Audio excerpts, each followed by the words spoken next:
existe a dor da disciplina, que é o que a pessoa tem que fazer nesse negócio, tem que fazer um sacrifício. Você sabe disso, a gente ouviu falar sobre isso várias vezes. No comecinho, os primeiros 15 dias é horrível. É quase que você fosse um drogado, que a pessoa tira a droga de você e você fica sentindo aquele, Uhum. como é que se diz, aquela withdrawal, né? Você sente aquela falta daquele negócio. Ansiedade. É, fica naquela ansiedade, aquela, puxa, eu preciso daquela comida, não é nada disso. Isso é tudo na tua cabeça. O corpo tem que se desligar daquela sensação. Então, é a mesma coisa com a alimentação. Então você tem que entender que vai haver aquele período que você vai ter que se reeducar. Você tem que cortar aquela relação com os maus hábitos para abraçar a relação com a comida saudável para você. Então, se a pessoa não entender isso e não tiver a fim de fazer esse sacrifício, como você diz, depois que você passa dessa fase, a vida muda. Você vai dizer: "Puxa vida, eu estava indo completamente no caminho errado, agora eu estou vendo diferente a situação". E infelizmente, às vezes, ou a pessoa chega numa idade, como eu disse, com 50 anos, então ele começa a sentir que o corpo não se recupera tão bem, é hora de acordar. Ou se ele tem a consciência, a cabeça disso, ele começa a fazer esse negócio, porque realmente entendeu a importância disso, e está preocupado como é que ele vai ensinar os filhos dele também, porque se você não fizer a comida a alimentação errada, provavelmente os seus filhos vão comer errado também. Vão aprender com você, a criança aprende ali com o pai ou a mãe, o que for, como é que tem que fazer a alimentação deles. Exemplo não é a melhor maneira de educar ninguém, é a única maneira de educar. Eu não posso dizer para o meu filho para não tomar Coca-Cola se eu estou tomando Coca-Cola. Isso é uma hipocrisia danada, entendeu? Não fumo se eu estou fumando, quer dizer, eu tenho que viver aquilo. Aliás, tem uma história aqui interessante, quando meu pai era muito garoto, viu, tinha 13 anos de idade, ele foi numa pescaria com os amigos, e ele, o garoto mais novo do barco era ele, o Hélio Gracie. Alguém, um daquela rapaziada no barco, alguém abriu uma garrafa de cachaça, todo mundo bebendo cachaça, a garotada toda, e o papai provou a cachaça e gostou, claro. Então aquele pirequinho de cachaça, 13 anos de idade, falou: "Pô, tô feliz da vida aqui". Quando ele chegou em casa, ele falou para o tio Carlos, que na época já era um irmão mais velho para ele, era o orientador desse, era quase que o segundo pai para o meu pai, viu, ele sempre foi muito grato ao tio Carlos por causa disso. O Carlos foi o cara que orientou ele na opção de coisa. Ele chegou em casa, o tio Carlos com 11 anos mais velho, já com 24 anos, falou: "Puxa, Carlos, achei a minha bebida, é a cachaça. Vai ser essa que eu gostei", diz ele. O tio Carlos virou para ele e falou: "Hélio, não beba não, porque você nunca vai achar nada de bom no fundo de uma garrafa", entendeu? E o papai, como eu disse, respeitava muito o tio Carlos, a orientação dele, nunca mais bebeu. Parou de beber. "Quer saber? Eu não vou beber mais". Apesar de ter gostado da bebida. É claro que a pessoa que toma um vinhozinho, uma champanhe, uma cachaça, ele não está proibido de fazer isso, eu não quero dizer ninguém para fazer isso ou não fazer aquilo. Eu, pessoalmente, não bebo, porque eu aprendi que eu não preciso beber, entendeu? Muito bem. Então o que acontece? E depois, como eu disse, as pessoas que querem tomar um vinho no fim de semana, no feriado, no que for, é problema de cada um, faz o que quiser. Inclusive no livro da dieta diz isso. Se você gosta de tomar o teu vinho, tua champanhe e tal, uma cerveja de vez em quando, você pode até fazer isso, uma extravagânciazinha, mas pelo menos coma certo. Se você comer tudo certinho na tua alimentação de comida, e no fim de semana tomar um copo de vinho, é uma coisa. Você comer tudo errado e tomar um copo de vinho é outra coisa. Muito bem, então eu falei sobre isso no livro também. Então o que acontece? O papai nunca bebeu, parou de beber naquela época. Eu cresci numa casa onde você abria a geladeira e tinha frutas e verduras. Não tinha uma garrafinha de cerveja, um refrigerantezinho, nada disso. Como eu não vi isso, eu não aprendi a consumir isso. Cresci sem nada disso. Hoje em dia, a minha casa tem frutas e verduras. Muito simples. Meus filhos amanhã, eu tenho 10 filhos. Se algum deles quiser beber, tomar uma cerveja, fazer um vinho, é problema deles. Cara, vai fazer o que quiser. Ninguém está proibido nada. Vai chegar numa idade da vida que o sujeito faz o que ele quer.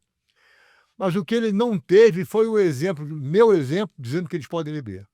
Nem que seja assim eu falar com palavras, mas a minha ação de tomar uma cerveja é um exemplo para o meu filho tomar uma cerveja. Não pode querer você dizer que não, o garoto não pode beber. Quando estiver com os amiguinhos dele, vai se juntar, vai tomar uma cervejinha dele. Porque meu pai bebe, minha mãe bebe, eu vou beber também. Então, no meu caso, não existe isso. Quem quiser beber, pode beber, mas não foi por causa de exemplo meu. Porque o meu exemplo sempre foi uma vida saudável, eu não bebo, eu não fumo, quer dizer, eu procuro viver uma vida muito regrada para que os meus filhos tenham isso como exemplo também. E meus netos a mesma coisa. Quer dizer, não vai ser falta de exemplo. Quem quiser beber, bebe, mas não foi porque o pai ensinou a fazer errado. E a grande dificuldade, às vezes, da pessoa abraçar a dieta, a gente como um adulto ou pai de família, o que for, é que a gente está acostumado a ter aquele prazer, é uma bebida, é uma comida gostosa, é uma sobremesa e tal. A gente está tão envolvido nesse negócio que você não quer parar de fazer isso. Ao não parar de fazer isso, você está passando esse conceito para a próxima geração. Então, é importantíssimo que as pessoas entendam que, se você quer botar o teu filho ou a tua filha no caminho certo, você tem que abraçar aquele caminho certo. Você tem que escolher aquela estrada da positividade, da saúde, da consciência. E quanto mais cedo você fizer isso, não só você está investindo, melhorando a sua saúde, para ter uma vida mais longa, mais feliz, mais saudável. Você estando mais saudável, você está automaticamente mais feliz. Você não só vai investir nesse lado, mas como você vai possibilitar que os seus filhos, os seus netos, as suas crianças, entendeu? As pessoas em volta de você melhorem de saúde, porque é uma influência boa na vida deles também. Então, é fundamental que a gente tenha esse cuidado, pensando já nas próximas gerações, para dar o exemplo da maneira correta, entendeu? Maravilha. Então, pessoal, quem quiser saber mais detalhes sobre o livro, vai lá na Amazon, compra o livro. Há um processo de rebrand mental e físico, mas você vai ter um upscaling na sua saúde de forma transcendental. Como o Rorion falou, você mudou a saúde, você muda a sua mente, você muda seu espírito, você vai mudar um monte de coisa. Dieta Grace, ela mudou a vida de diversas pessoas no mundo inteiro.